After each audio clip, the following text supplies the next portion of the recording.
Sangye Chodan, Soki Shonam La, Janjo Bardu, Dani, Kyabsuchi, Dagi Jinso Jipa Sonamgi, Drola Pencher, Sangye Drupar Show, Drola Pencher, Sangye Drupar Show, Drola Pencher, Sangye Drupar Show. So I think for the weekend, I wanted to do Lojong in Tibetan, which means mind training, but it's not mind training in a general meaning, but rather in a very particular meaning of a lineage that comes from India and goes to Indonesia, Sumatra, and is in Sumatra for about 100 years and then gets carried back to India.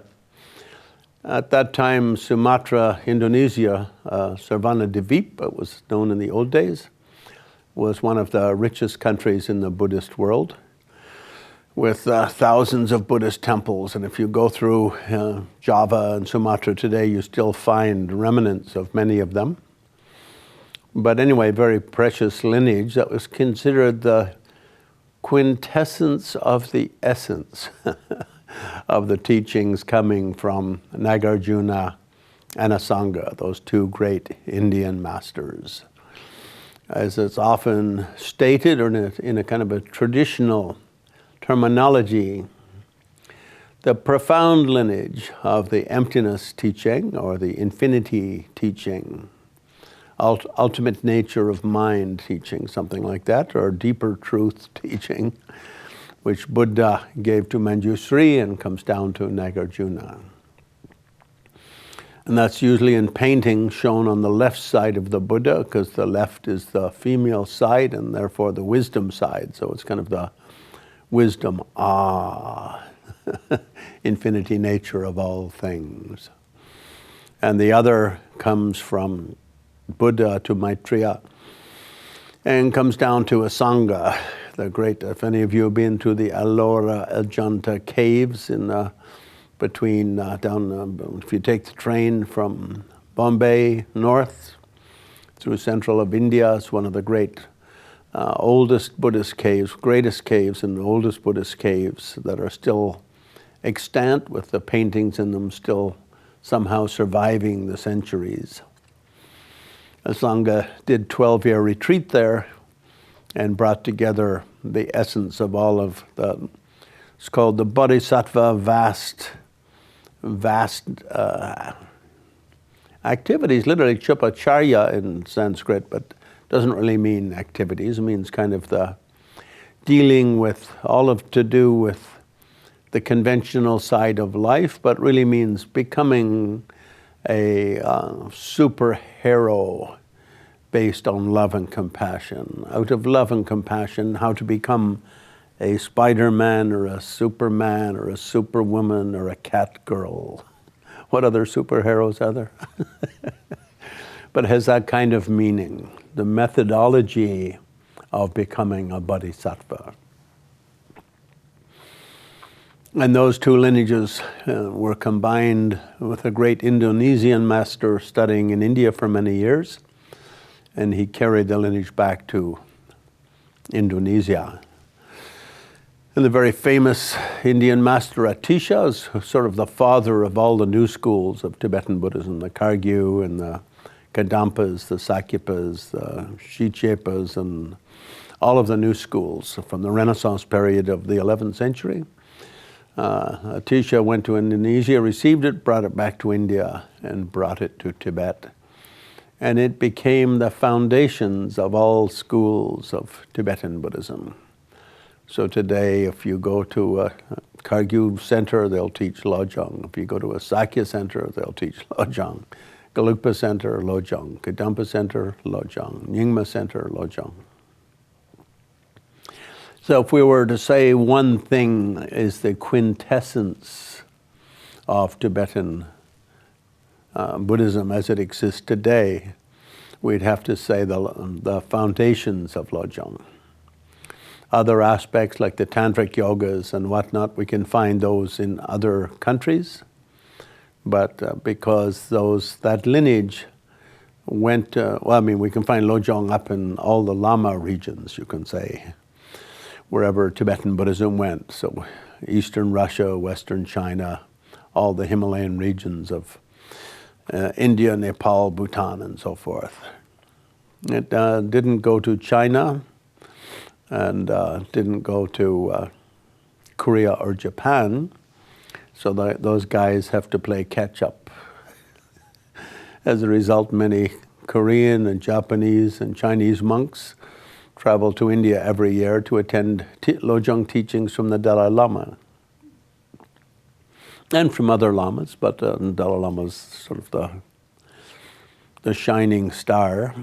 But other lamas, many other lamas, Dilgo Khyentse did a Lojong tour, head of the Nyingma school, did a Lojong teaching tour of Korea in his previous life, not this young guy, but the previous one. And Mingyur Rinpoche, one of the Khargyu Nyingma lamas from Urgyen Tulku's lineage, teaches it all over the world and has been to Korea a few times and Taiwan and leads retreats on it in Thailand many winters, quite often in the winter. It's a nice time to lead a meditation retreat by the beaches of Phuket. So I wanted to teach that, and I had some requests to do the Vajrapani empowerment. So in Lojong, it recommends combining Lojong with Tantric practice. So the specific form of Vajrapani will be the Drak Sum. It's known as Drak Sum. In the Sakya school, in the Nyingma school, is known as Nyampo Sum, the three healers, or the three remedies. Because Vajrapani, Hayagriva, and Garuda are three aspects of kind of the healing by meditation, healing by means of meditation traditions. In the Drikung Khargyu, it's just known as Chak Ta Kyung, which is one syllable each from the two syllable names from Vajrapani, Hayagriva, Garuda. Chakdor or Janadoshe, Tamding for Hayagriva, and Kyung for the Garuda. Chakta Kyung. Very popular in all schools of Tibetan Buddhism. I first received that in 1972 from Kyabje Ling Dorje Chang, the great guru of the Dalai Lama, the one who brought the Dalai Lama whatever enlightenment he has. Of course, Dalai Lama studied with about 50 or 75 different teachers or received lineages from, but Ling Rinpoche was the Yungzin Chewa, the great master, his great master. He's Sawe Lama. His lineage actually comes from the Nyingma lineage, from Nyingma Lama that Tsongkhapa studied with. And quite amazingly, just 2 days ago, I received an inquiry from a Thangka specialist, a Tibetan art specialist in New York City, Navin Kumar. I don't know if any of you know much about the sort of highly erudite side of this Tibetan art world, but his son had just acquired a Thangka, a very rare Thangka, which is a painting of the Lama from whom Tsongkhapa received that empowerment. And so in it, he's the big one in the center, and the lamas above him are his gurus, his lineage gurus, and below him, Tsongkhapa, his sort of one of his many disciples. In those days, Tibetan Buddhism wasn't very sect conscious. Like people wouldn't say, I'm Drikung, or I'm Khargyu, or I'm Sakya. They would have a root monastery where they first received their first teachings, but they would travel generally throughout Central Asia and study usually with 10 to 20 to 30 different masters in different centers.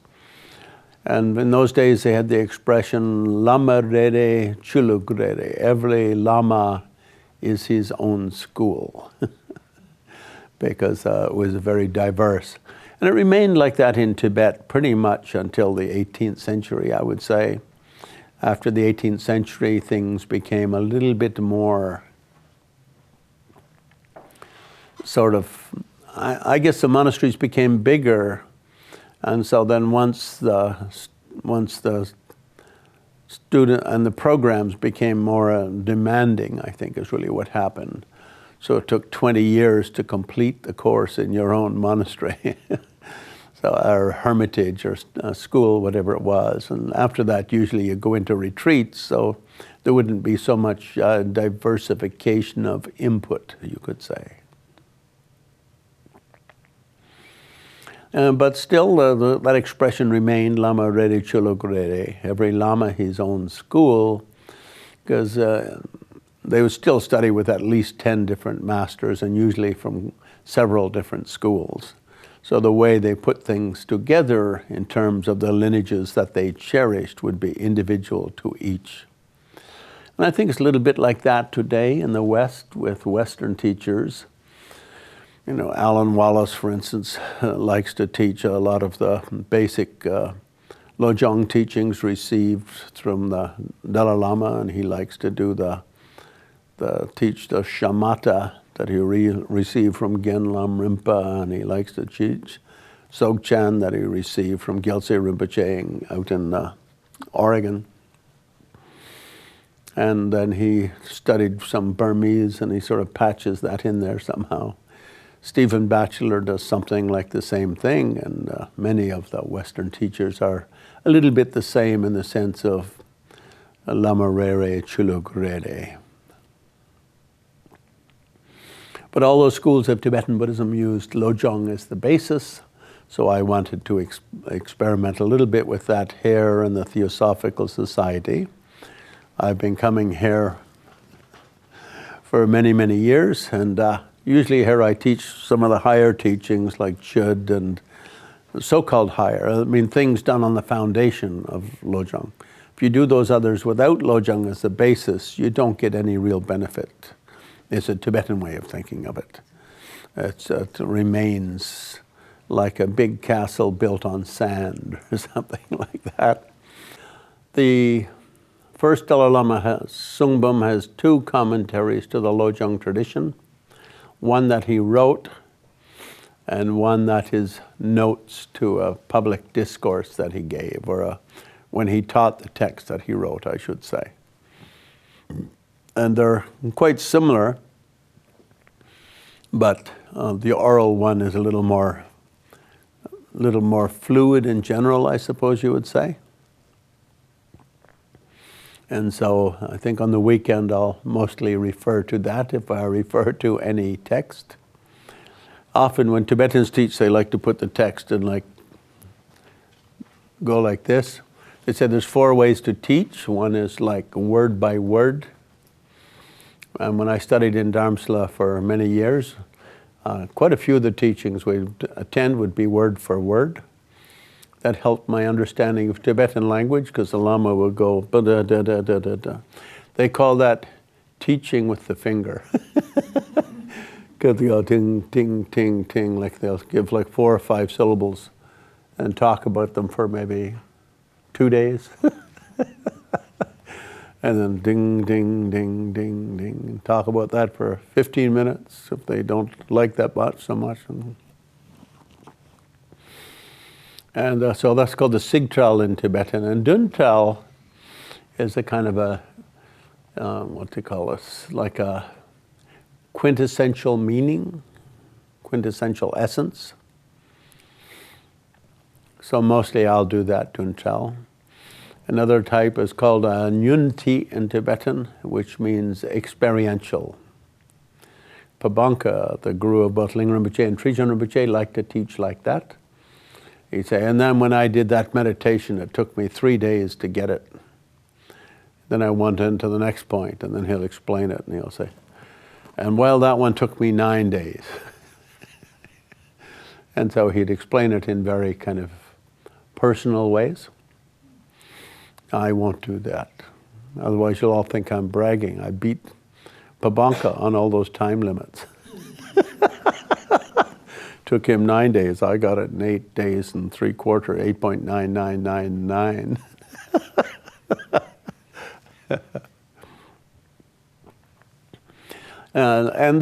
So those Lojong teachings from Atisha, from India to Indonesia, back to India and up to Tibet, taught first by Atisha to his great disciples Drum, and from the Drum, his great disciple Drum and other disciples as well, but like the teachings of Marpa were passed to many disciples, but the lineages from Milarepa continue until today, and the other lineages sort of petered out.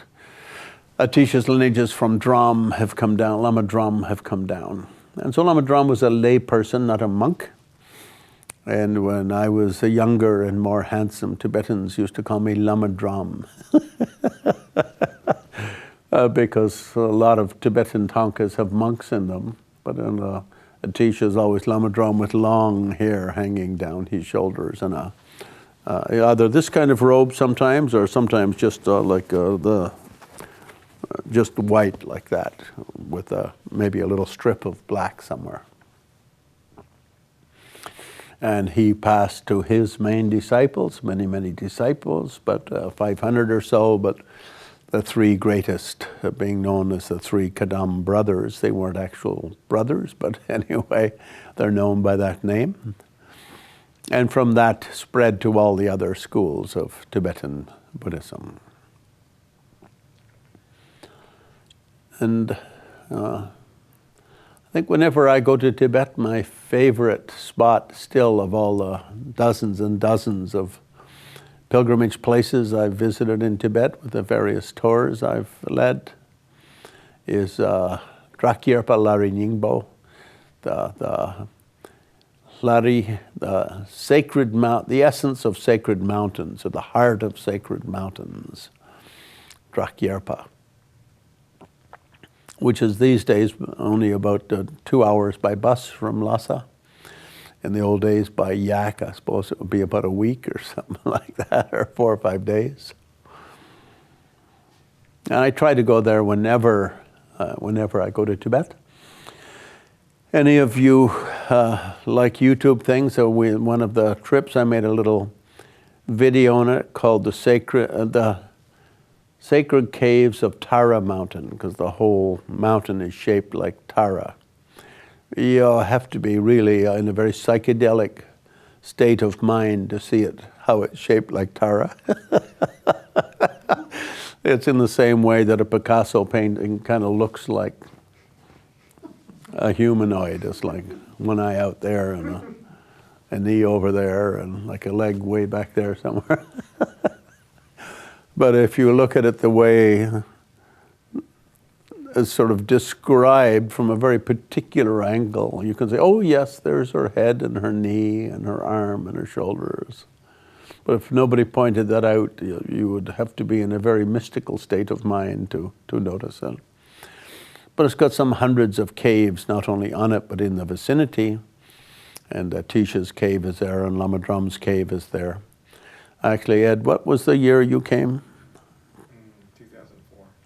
So on that tour, some of Ed's photos of that I still use when I do slideshows, because although many people have come and taken photographs, Ed was obviously one of the people like cleaning out the toilets up there or something when Atisha was there. Has a very special connection with it, so his photographs, and he brought a very good camera that also helped. But your photos of that are some of the most outstanding that I've seen for the many, many times I've gone there with the many, many photographers. But if you look on YouTube, that mountain, Sacred Caves of Tara Mountain, it's called. But that's where Atisha gave many of the Lojong teachings to Lama Drum, and where from there they spread and went up to Retting and then down to throughout all of Tibet. The essence of the Lojong teaching is that it brings all the teachings, the 84 teachings of the Buddha, down to 2 essential points. And one of those is how to eliminate wrong understanding of nature of self. The Ngarzin in Tibetan, or Daksin, it's called. Literally means grasping at self, but grasping means the way you understand, the way you hold your self-image. Daksin or Ngarzin. Dak is kind of an honorific, and Ngar is the colloquial for it. So on the one hand, learning how to, and Dak doesn't just mean the self of yourself, but the self of the table and the self of buildings and the self of mountains. How you identify things, including yourself.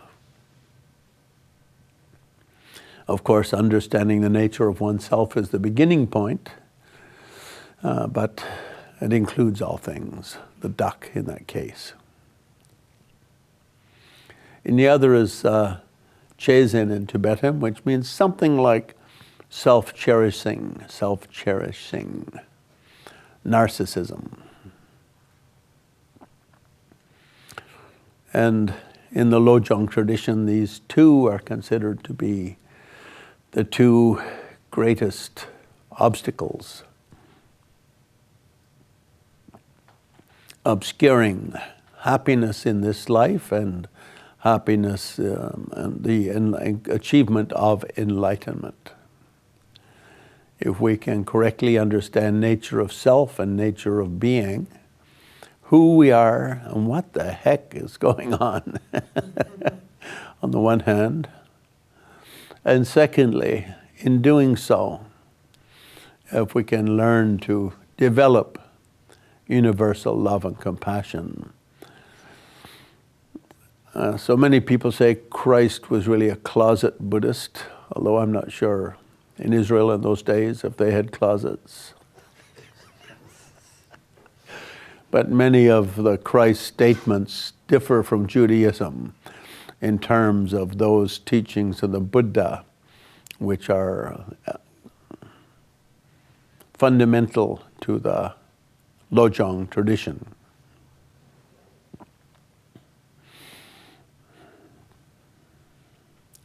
So this how to eliminate, how to replace narcissism with universal caring, universal love, and universal compassion.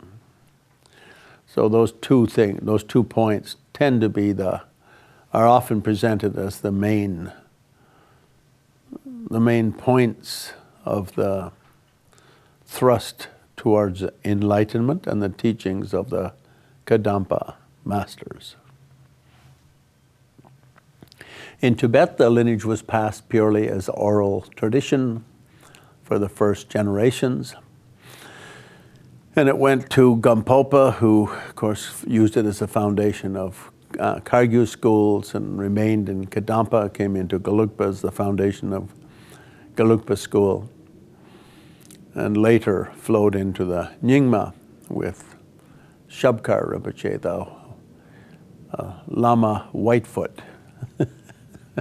Shabkar. Shabkar was probably a place name, I expect, in those days. But anyway, Shabkar's poems have been translated in English. I don't know if any of you have seen it, a big, thick book like this, translated by Matthew Ricard.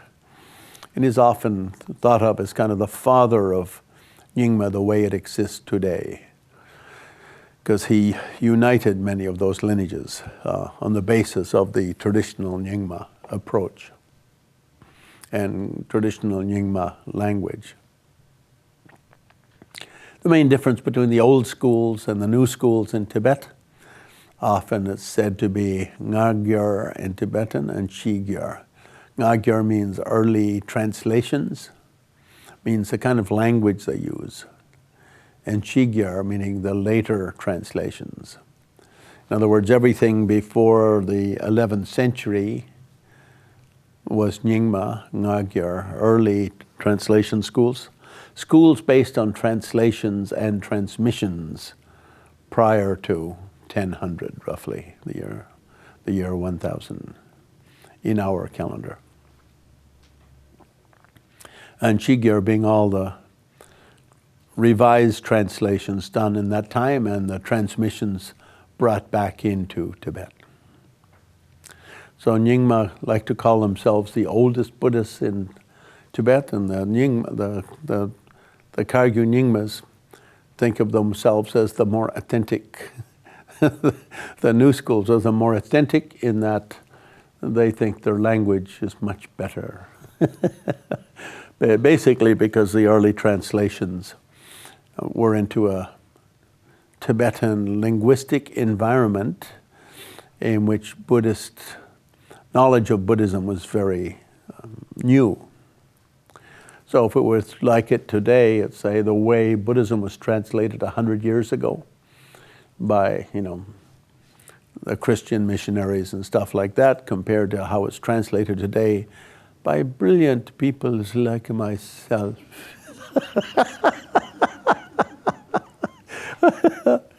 And that's true to a certain extent, that was the case. But of course, then in the 13th, 14th centuries, the Nyingmas with people like Longchen Jampa revised all of their stuff and upgraded it, and he sort of did for all the Nyingma schools what Tsongkhapa did for all the new schools, sort of bring them all together and sort out the language and sort out the lineages and sort out the practice protocol. And then coming down through the centuries, then of course with people like Pema Lingpa and the Terma tradition, they further revised and revised. So on that sort of point made in that early periods of the new schools, the Kagyus and Sakyas and so forth, is no longer really very relevant.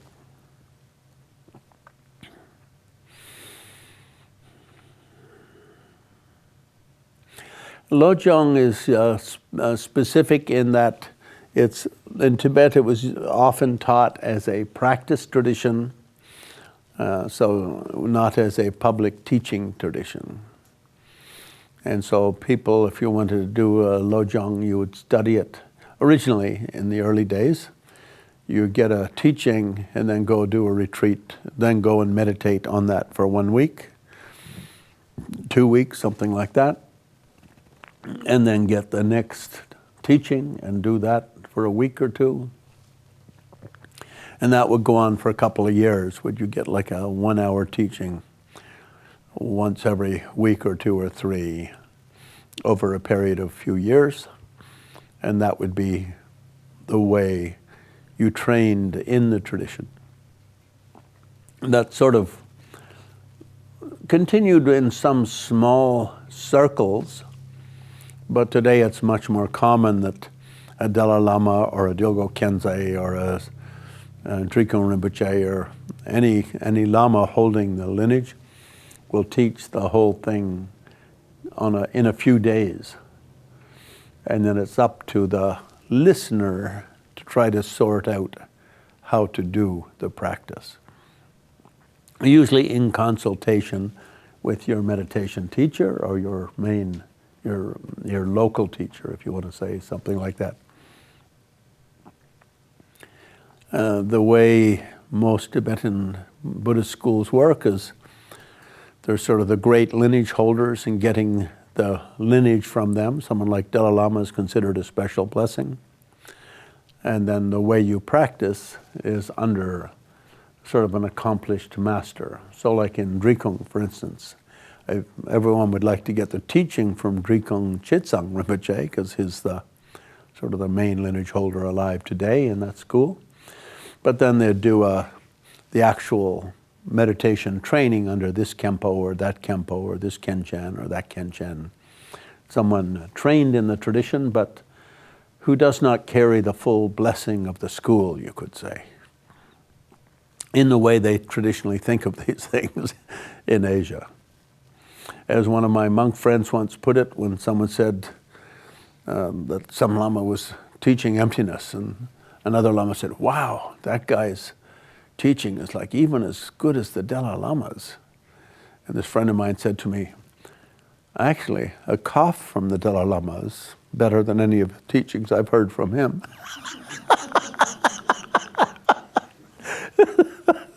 That's kind of the traditional way of thinking of it. So as a result, if Dalai Lama gives a teaching, an initiation, 300,000 or 400,000 people will come in Asia to it and set up camp and Ferris wheels and all of that sort of thing. And it'll go on for a week or 10 days, sort of a big, enormous party. Then when it gets down to doing the practice, everyone goes home to their place in Bhutan or Sikkim or Tibet or South India or wherever, and under their own particular Sawe Lama, their sort of unique personal mentor, you could say, will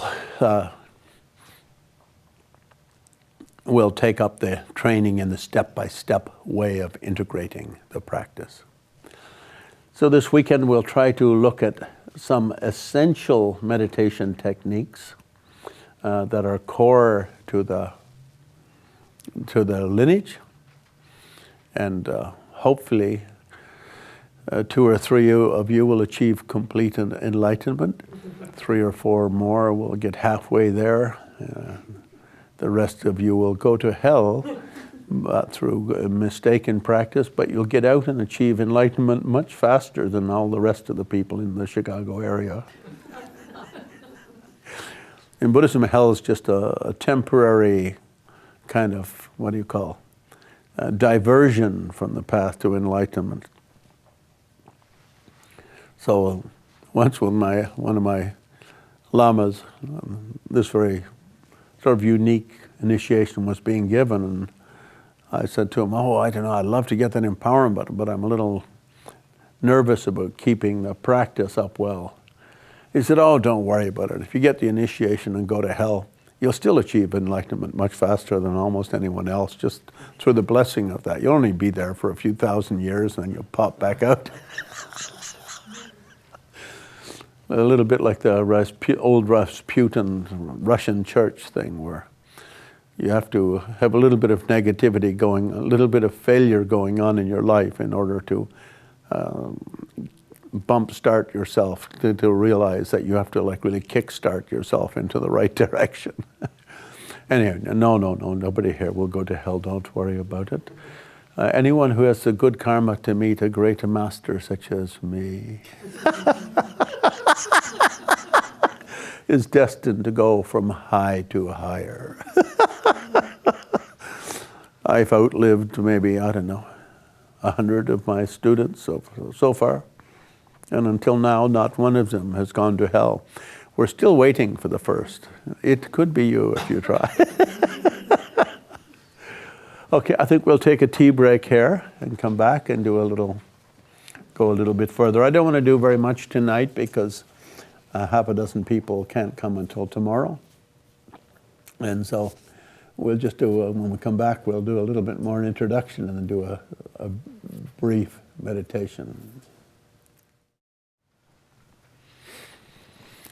And for anyone who doesn't know, this painting is by the Mongolian artist Sulma, who I brought on tour to the States, organized tours for, I think, 4 times or something like that. And some of my Chicago friends here organized for her to have shows around the city.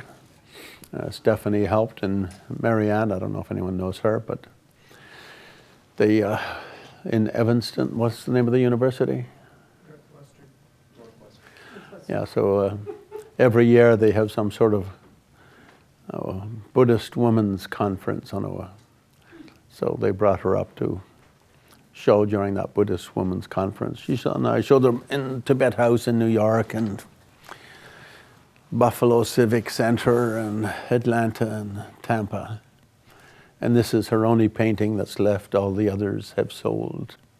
In the Tantric tradition, and in Mongolia, it's very common when someone dies, you lay the body out by a forest to be fed to the wild animals. If you ate meat during your life, you offer your body at the end to meat-eating animals. Their favorite is to put it in a place where there's wolves, because to the Mongolians, wolves are a very sacred animal.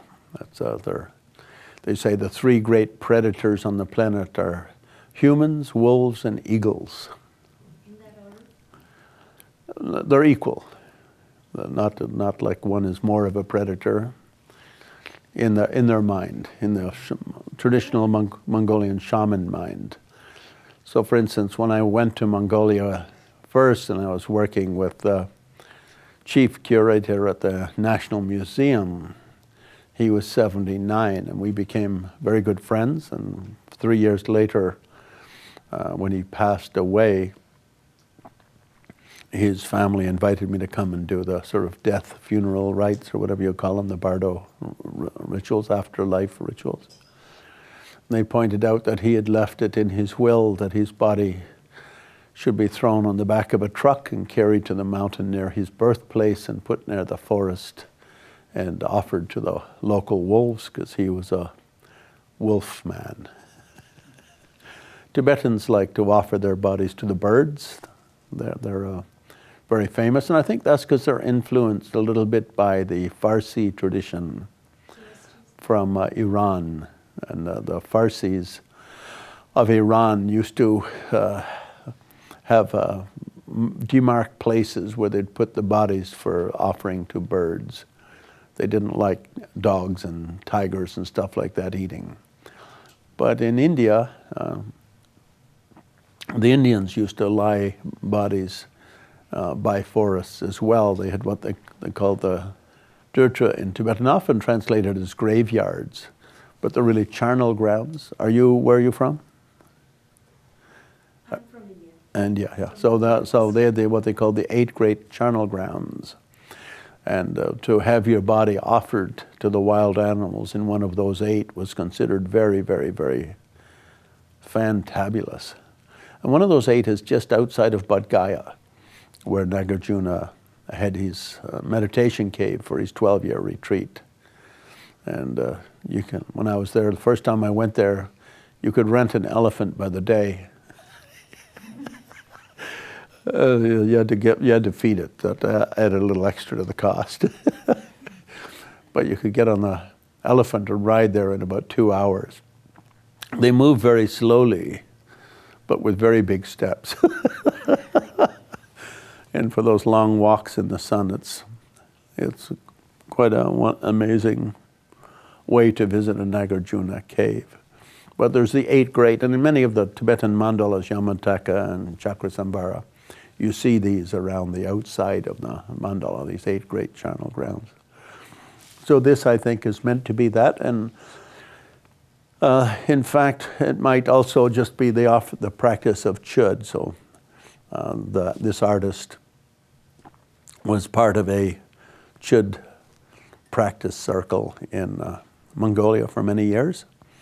And chud, you visualize that your Vajrayogini projects herself out of your body, your sort of female wisdom essence.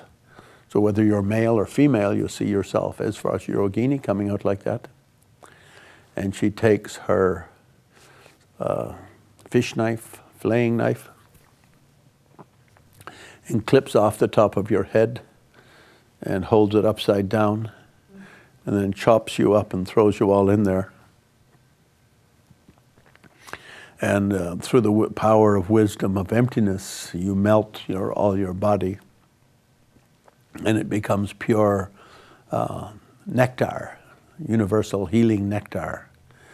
And then you offer some to the gods, for the gods to be liberated from their pride and arrogance and thinking they're better than us, mere mortals. Then the devas, then you offer some to the asuras to cure them of their jealousy, and they're always attacking the gods and getting their asses kicked.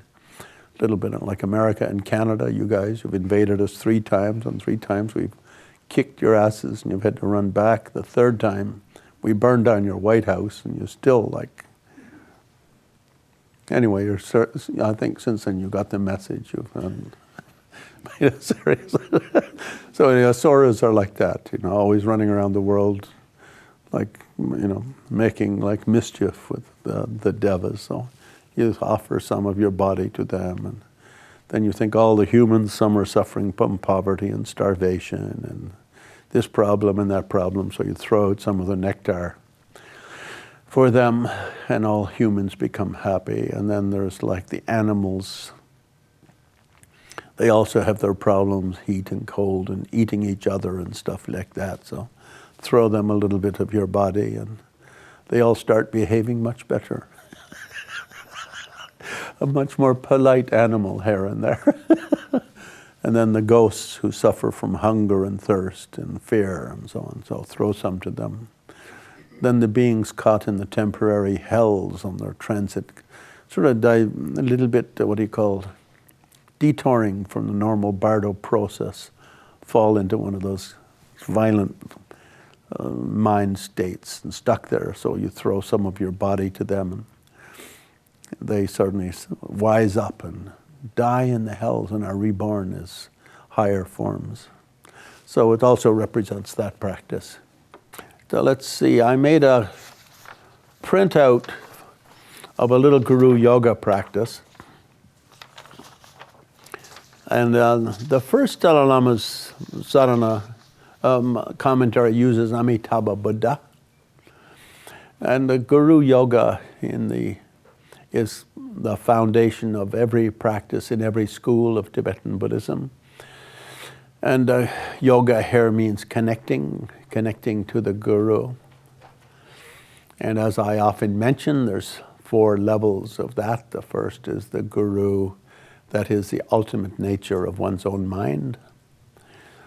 And so usually in the Lojong tradition, they just mention 2 rather than 4.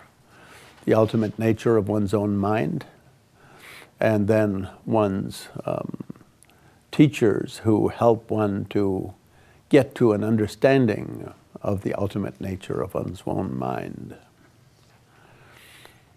So very often, let's see, in this one, I forget, and there's copies of this over there, but we can look at it later. So he puts on the crown of his head. Sometimes you visualize in front, and sometimes you visualize at the center of your heart. And Amitabha Buddha. And Amitabha is always shown. This is called actually we call it the meditation posture, but it's actually called the equanimity or equipoise posture, the natural balance of all things in equanimity. And one puts above one the crown of one's head, and one thinks this is the ultimate nature of one's own mind. And at the same time, it's sort of a connection with one's own root and lineage teachers. So whoever is one's main teacher, from which one receives that specific lineage. So for instance, if I do Yamantaka practice, it's Ling Rinpoche. If I do Chakrasamvara practice, it's Trijang Rinpoche, the Dalai Lama's other great guru. If I do Kala Chakra, it's the Dalai Lama, and so on for each lineage. And then Medicine Buddha I received from a Kagyu Lama, Bero Khyentse, and Shenrezi from a Shengpa Kagyu master. That's Sadhana, Kala Rinpoche, previous Kala Rinpoche. So that's the one you think of as your kind of portal to that practice. Some people don't like to do that, connecting with each one with each practice. And so they'll just take one who's their favorite. So you think, oh yes, Glenn's my favorite. I like the Dalai Lama, but his haircut, Glenn has a superior hairstyle. I like Drikon Chetsang, but Glenn has a nicer nose. So some people talk about Sawe Lama like that. Not sort of the one who's the main one from whom you receive that lineage, but the Nyingla Tukpa is a kind of a Tibetan expression. The one who hit your heart, is literally touched your heart. The one, the teacher who was sort of your deepest feeling in terms of your enlightenment potential. And so in that sense, the Dalai Lama would be mine, I think, because he was the first I met, and when I met him in 1972 of July, it was like memorable. I would say Lama Yeshe and Trishan Rinpoche, those two impacted me just as deeply on kind of an emotional level. But the Dalai Lama, every time I saw him, and I got to see him many dozens of times, continued to do that. And Ling Rinpoche, I often consider my root guru because my main practice was from him. And when I received that initiation, that night I dreamed I achieved enlightenment. That's a little bit like dreaming you won the lottery. And except better. Because you dream you achieved the lottery and you wake up and you didn't. It's like a disappointing feeling. But if you dreamed you achieved enlightenment, you wake up and you feel like you actually had a very profound awakening experience. You feel very, very different. You went to bed in one state of mind and you woke up feeling that enlightenment is something right there in the palm of your hand, that it's not at all a distant thing or a remote thing or something only Indians can get or Tibetans can get or Chinese can get, that even a simple Irish, British Canuck from a remote village in Canada can come to equal the Dalai Lama, come to equal the Buddha, come to equal the greatest of all the beings who have ever walked the planet. After an enlightenment dream, you wake up with something of that feeling, and not in an arrogant way, but in a way of just wonder and magic, like life is such a fabulous, fabulous kettle of fish. And enlightenment is just right here with me. It's just like something sewn into the fabric of my clothing almost, that kind of feeling. So because that came only from the initiation I received from Ling Rinpoche, I often think of him as my Sawi Lama. But every time I met Dalai Lama, it would be like some utterly magical experience would occur. It was never at all ordinary. It was almost like when you see literature on emptiness experience, Chandrakirti likens it to Serche. Serche is the gold maker, which is the hallucinogenic datura. And although I never tried the hallucinogenic datura, I could imagine what it was like based on other experiences. Like reading and watching TV. Discussions with friends, etc. So every time I saw Dalai Lama, it was that kind of experience, sort of totally transporting to a world in which all things were good, a feeling of real paradise, a sense of complete paradise. Sort of that everything about your body was perfect, everything about your mind was perfect, everything about life was perfect. That it's kind of utter uplifting of all things. So sometimes when I do practices, I think Sawe Lama represents the one I received it from. If I just read something where the Dalai Lama said something that irritates me, And of course, you know, if you read a lot of Dalai Lama things, if you're a thinking individual, you're occasionally going to see something which irritates you. In my case, for instance, when he said, we're willing to see Tibet as part of China, but should be truly autonomous. I can see why he would say it, because all of his, you know, American consultants and European consultants and all those people think that's the way to go. But as a hockey player and boxer, I would have preferred another approach. The best defense is a strong offense.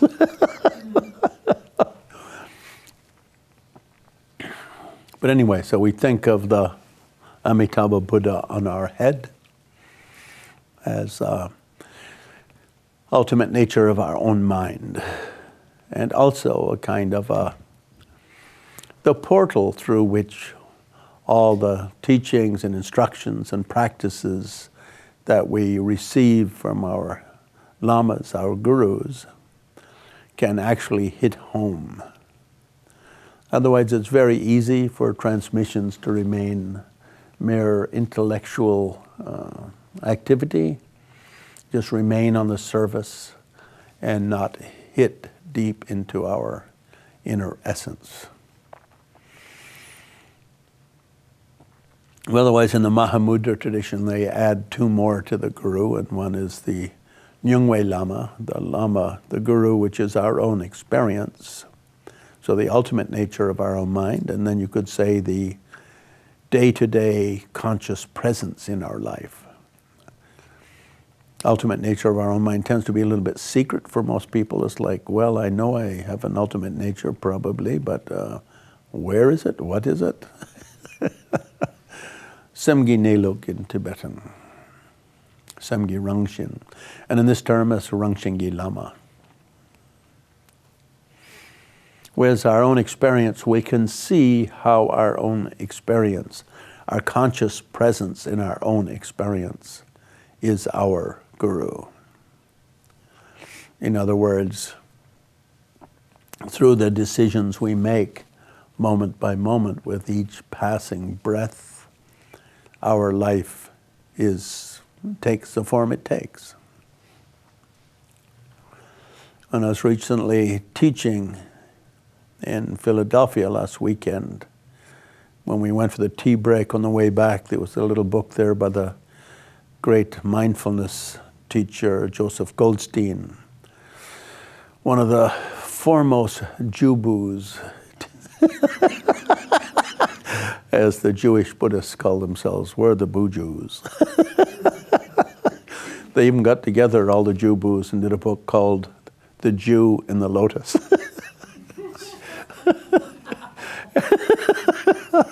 Anyway, so I thought, I'll look for one thing to add to what thing from Joseph, because that center of his teaching was very much inspired by him and the Barre, Massachusetts insight, Thailand forest meditation from Buddha Das tradition. And the sentence it opened on was, an unwatched thought is a dangerous thing. A passage from the Buddha. I don't know how that would read in Pali, because unwatched thought, I think it's that whatever happens in your mind, it's inspired by that passage by the Buddha, whatever happens in your mind, the mind's like the horse and the chariot like the cart. Whatever comes in your mind goes that way and the cart follows. In other words, if you don't notice what you're doing, you're living in darkness. And if you aren't aware of the inner flow of thoughts, you're not aware of which direction the horse is running. Meaning is something like that. So the inner guru, which is our experience, isn't referring to our ultimate nature, our deeper nature of in Gelugpa we prefer the word, the Magi Usel, the mother clear light mind, primordial clear light mind. We don't use Semgi Nelug in Gelugpa very much, or Semgi Rangshin so much. We like clear light. It has such a beautiful ring to it. Usel, wow, clear light. I like clear light. Nay, luk is kind of also like Lugs in Tibetan, lugs. It's a little bit rough on the tongue, but usel, it's like, it has euphony, it has alliteration. But it's talking about something very formless, isn't it? And the second, Yungwe Lama, is talking about how moment to moment we notice what's going on inside.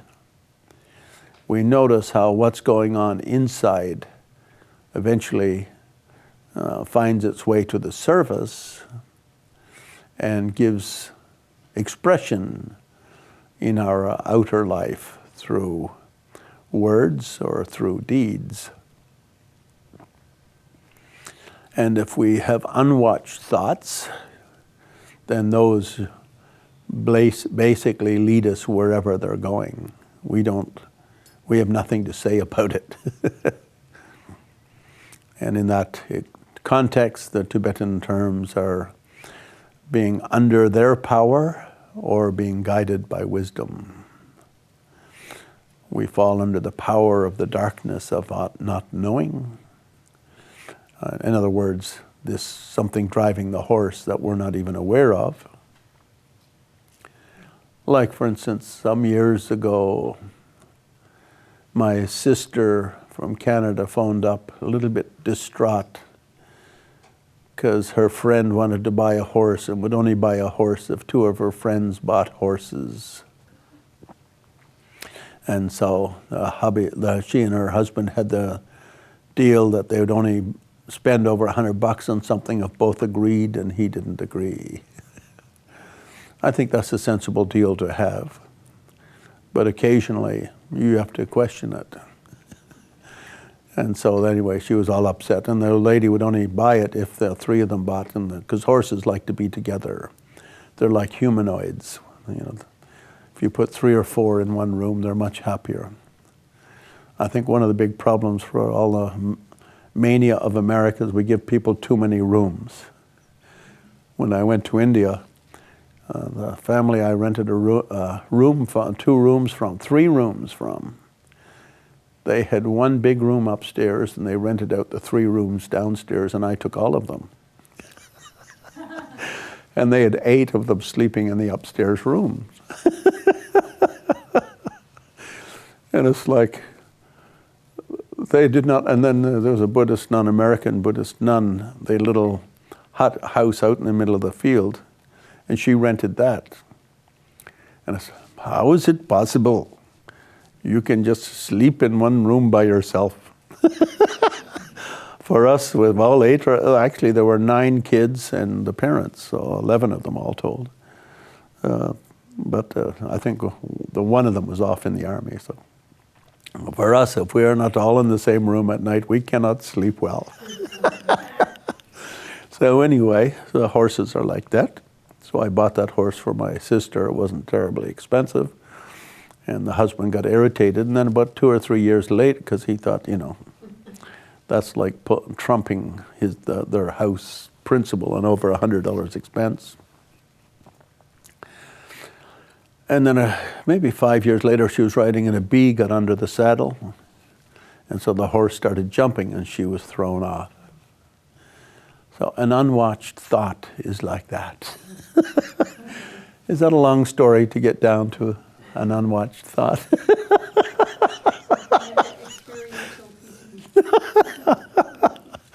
Yeah, so Joseph Goldstein's point on unwatched thought. So the inner guru really means learning from our experience, but means watching what's going on in body, speech, mind in your life on a breath by breath moment, breath by breath process, being fully aware of that.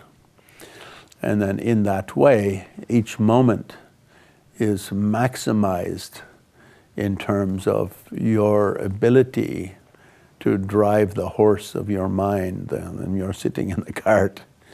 in a kind of a positive direction or in a wake direction. Even if you do something nobody else likes, it was your decision. It wasn't like a bee under your saddle that got you thrown. And of course, occasionally bees will get under your saddle and that sort of thing, but the less of that happens, the better. if you're into riding horses.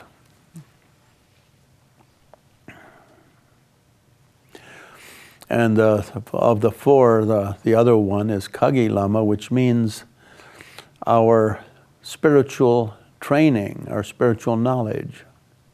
It means what we've actually learned when we study Dharma. Without knowing Dharma, you cannot practice Dharma. But you can learn Dharma words, but not integrate it into your practice. For instance, there's the expression, you should meditate Tunchi Neljor 4 times a day. And anyone can learn those words quite easily. But if you don't do it, even if it's only for 5 minutes each of the 4 times, then you don't get much of an integration. So Kagi Lama means learning the Dharma, knowing the Dharma. And we can take those down or up. From the ultimate nature of our mind comes our potential for enlightenment. And how do we do that?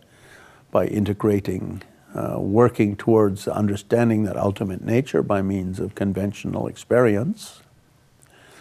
And how do we deepen conventional experience? By integrating knowledge of Dharma, which in this path means a path, which in this way means practice, and practice means liberation.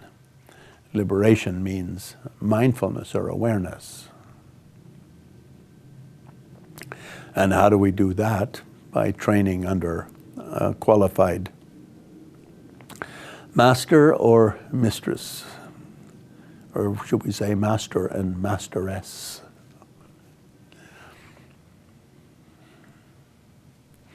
And looked at the other way around, it goes up, doesn't it? We meet a great master, we're inspired to practice and to learn, and learning means tu samgam, learning, contemplating, and meditating. And that becomes Kagi Lama, that becomes Dharma knowledge in action, or Dharma knowledge in our life. And how do we apply that on the cushion and off the cushion? And that means our experience, our day-to-day experience. And that deepens and exposes, carries us to deeper levels of samadhi, as it's said in Sanskrit, or Tengizin in Tibetan. Or vipassana samadhi combined, shine laktang, which gives the power of mind able to sit quietly enough and penetrate deeply enough into the inner recesses of the soul, as the expression goes. So we get a direct experience of our own ultimate nature and achieve self-liberation. So anyway, the Amitabha on the head has that kind of a meaning. And so the little sadhana here is sort of abbreviated from the little Guru Yoga practice. And all Tibetans begin every meditation session with a Guru Yoga practice. And especially in Lojong. And in the first Dalai Lamas, they use Amitabha Buddha. In the commentary written by Jemgang Kangtrol, the great Rime master of the middle 1800s, you just see him, which is also nice. So if you don't like Amitabha, you can just think Glenn. Glenn is sitting there. Oops, he's blowing his nose kind of loudly. It's making a small earthquake in my... No. Do Amitabha Buddha. But sometimes one just does see the form. And if you don't like, you think, oh, all these... Why is Amitabha like he's got a protrusion? Why instead doesn't he have a concave aperture rather than a protruding aperture? if you prefer, you can replace with Tara, female Buddha Tara. And some people do like to see female forms rather than male forms. And Tara is in Tantric Buddhism. Also, Atisha was the one who widely propagated the Tara Tantra in Tibet and made it widely, pervasively practiced in all schools of Tibetan Buddhism. And later, the first Dalai Lama made female Buddha Tara his main yidam. So I thought when I printed this up today, maybe it would be nice to replace Amitabha with Tara, but it's easy to do yourself if you know Tara. And if you've had some kind of Tara empowerment, that's good. And if you do, a lot of people I know in Gelugpa Kargyupa schools and also in Nyingma schools do Tara practice daily. A little bit less in Sakya school, but they also have that lineage. So you can put a female Buddha or a male Buddha. You think represents my ultimate nature of my own mind and also my embodiment of my Buddha's past, present, and future, and a reflection of my own spiritual masters or spiritual teachers. And then the description of how the practice happens goes there. So we'll look at that a little bit tomorrow, but in the afternoon after the empowerment, because we do the Vajrapani Hayagriva Garuda empowerment in the morning. And it's often said to be with Lojong, it's good to have a wrathful practice to combine with Lojong, because Lojong is very soft. Lojong is like a Democrat practice. And the chakras are like a Vajrapani Hayagriva Garuda, that's like a Republican practice. And by combining the two, you can drop the worst of the two and keep the best of the two. So, for instance, it's very common to do Yamantaka with Lojong, which in Tibetan is one of the most wrathful of the wrathful Buddha forms, mandala forms. And one of the three main Lojong lineages actually begins with a comment on how Yamant, like the peacock, walks through the garden eating poisonous plants, and the more it eats, the brighter become its feathers. Whereas if an ordinary crow were to do that, it would die. And in that same way, we practice Lojong by transforming through emptiness and transforming through humility. We should be like the peacock. But when you start fiddling with the sense of self and the sense of humility, you could go a little off key from time to time. And so to cover all bases and keep yourself on track, firmly on track, you do the wrathful practice of Vajrapani Hayagriva Garuda. So that's said. And by the way, Tsongkhapa received his main transmission on Lamrim and Lojong from the same Nyingma Lama from whom he received Vajrapani Hayagriva transmission.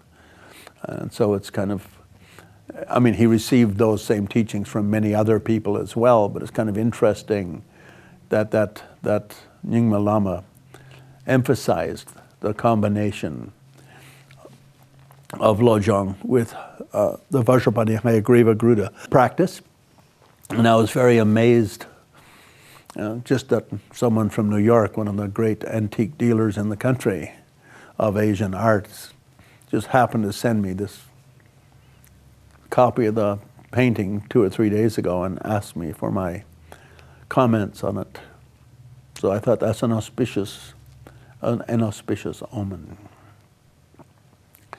So for a brief meditation at the end, because I noticed that it said there will be a meditation at the end today. And so actually Stephanie wrote up the schedule.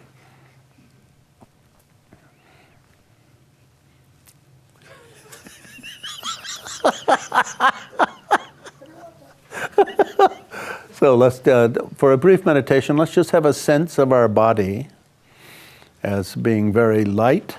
Just main thing with meditation is just to sit with the back straight and sit comfortably. And either above the crown of your head, a lotus, and on the center of the lotus, like where the little pillow would be in the, say, in the center of a flower, with a moon disk.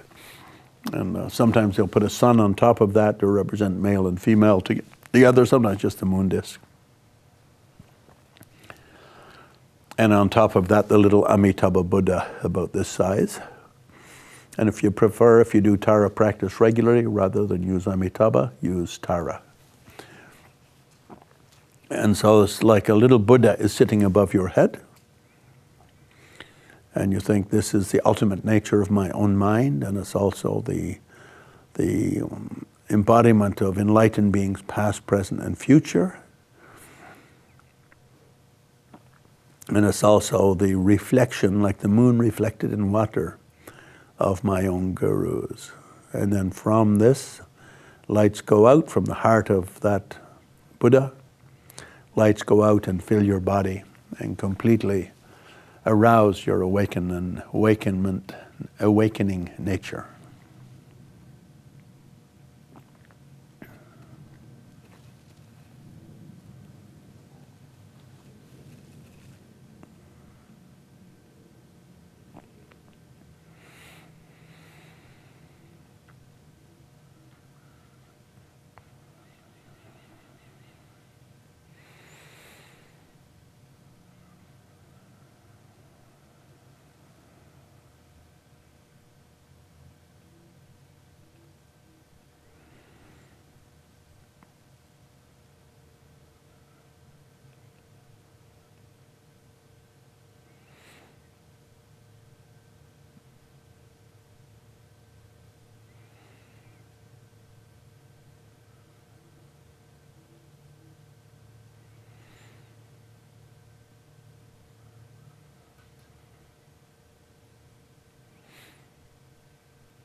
Gyawa di nyuru da kupame ngutu gyerne drowa chikyon malupa te sala gubar sho jenju samcho rinpoche make pana kigerji kepan yampa mepa yong kone kondu pelwar sho.